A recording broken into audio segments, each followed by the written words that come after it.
Hi everyone, I'm Kelly Harrell, author, modern animist, and runes fangirl.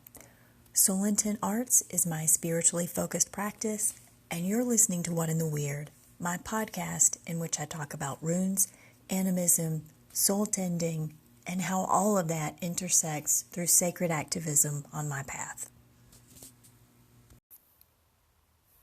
My news for this week is kind of the same as last week, but cooler. So I'm leading a discussion of the runes in season for the Rune Wisdom Telesummit, which starts on October 22nd. So I taped my segment for it this past Friday, and it was so awesome. I had a great session with Kim Wilbon, who is the host of the Telesummit, and I'm totally jazzed to hear all the other panelists. You can register for the Telesummit by going to my Instagram, which is Kelly Soul Arts, and follow the link in my profile. It's completely free and it has some really awesome speakers. I can't wait to hear the whole thing. So also, my mini course, which is Reawakening with the Runes, is open for enrollment as of last week, and it's doing so well. Thank you so much for your support. This course is a primer on coming into direct relationship with the runes. So if you've tried to work with the runes and just didn't come together, if you don't know anything about them, or if you're a veteran of working with the runes, but you want to know a more nuanced way to connect with them, this is the course for you. It's 5 weeks delivered to your inbox, all for $35. If you want to register for Reawakening with the Runes, you can go to my classroom site, spiritedpaths.com, and find information on Reawakening with the Runes there. The weekly rune is out, and if you're not sure what that is, it's a rune cast that I've done for several years, focused on the common runic calendar and current half-month rune.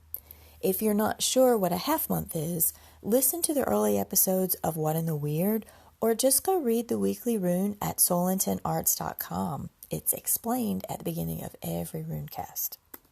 Speaking of, I want to say thanks to all of my Patreon supporters who make the sharing of my rune work through the runecast and the podcast possible with their financial support. What do you get for that support?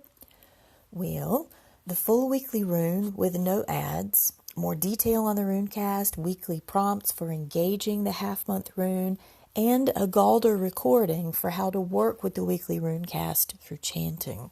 That's just for $5 a month. If you want more rewards, you can choose from regular soul readings, regular shamanic healing sessions, a birth rune snapshot, which is sort of like your astrological natal chart, but done in runes. So go to patreon.com, look for the weekly rune, and find a tier that works for you. And thank you for doing that. You can also subscribe to the free version of the weekly rune by going to soulintentarts.com.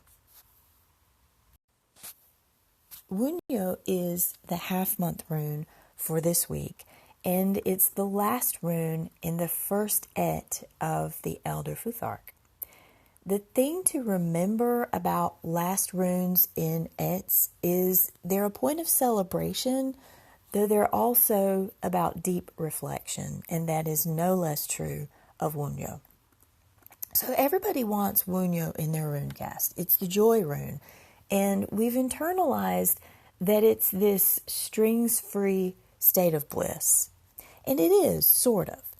It's a state of hitting on all cylinders exactly the way you want to, yet getting there wasn't exactly free. It's the result of having tended the details well, having woven your weird thoughtfully. The thing is, most modern folks do neither. They are more likely to just hope or pray, but they don't do any real legwork to bring their desires and needs into being. That's not the way it works. And while Wunjo does represent that outcome, it also represents a process. Wunjo is the result of mastering being a soul in form through the first ed. That's what the first ed is about. But that success doesn't happen by just bumbling through. It happens because we worked our orlog and weird to the best of our ability. So what does that mean? Well, orlog is an Old Norse perspective on the laws of nature. All beings are subject to following these laws, even the Jotnar, gods, goddesses, humans.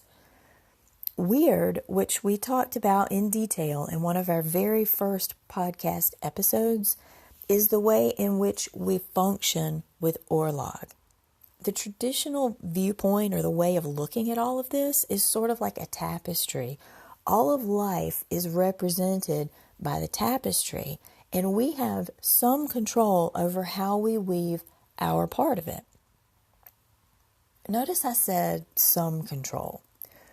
Weird involves deep spiritual and self-knowledge, as well as about our ancestors, about our personal past, and our current people engagements. We can't control all of that. We can be aware of it, and we can always control how we respond to it. Weird represents an ideal animistic way to engage life, and the result of doing that well is Wunjo. The key thing about Wunjo is knowing how to weave your weird. In the case of creating and being able to feel joy, that ability implies setting and standing on your boundaries. The other framing runes for this week bring a lot of clarity to that process. So go read the weekly rune to learn what those are. You can find a picture of it every week on my website, Soul Intent Arts, and on my Instagram, Kelly Soul Arts. The thing about Wunjo that so many miss is it's rarely passive. Our modern lives have allowed us to internalize that joy just happens, and it doesn't. I mean, we either experience it or we don't, and there's nothing we can do about that. But the thing is, joy is an ongoing life force. It's around us all the time, thriving. The question is whether we're in the mental, emotional, spiritual, and physical state to tap into its stream. And often we're not. That's just life. I mean, it is what it is at any given moment. And so the control that we have over joy is to build into our daily routine the opportunity to feel it. A way that I suggest that people do that is to cultivate a practice of experiencing joy the same way that people work with gratitude.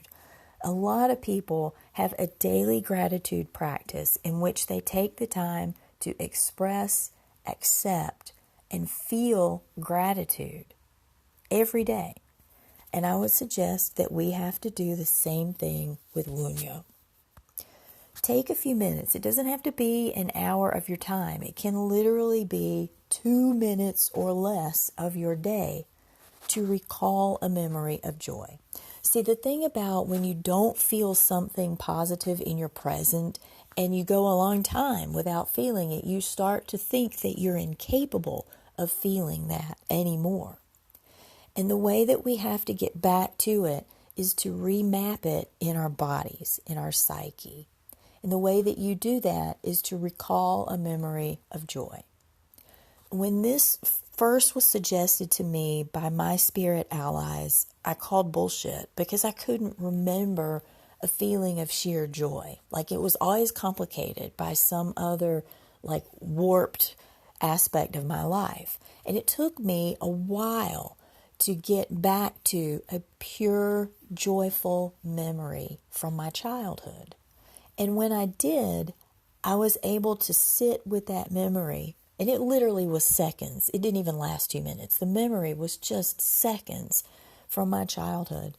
And sitting with that on a regular basis enabled me to recognize joy when it shows up in the present.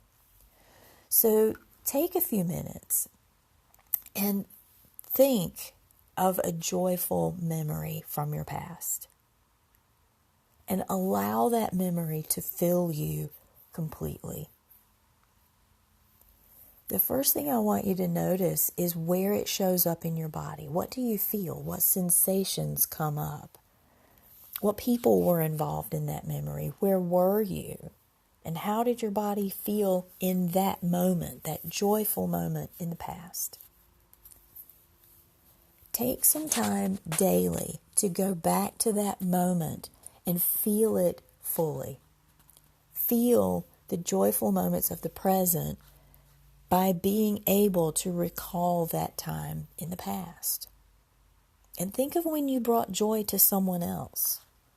Take some time every day to sit with joy, to weave it into your life, so that when Wunjo comes up, which is now in its native time in the calendar, so that you recognize it and you can allow it.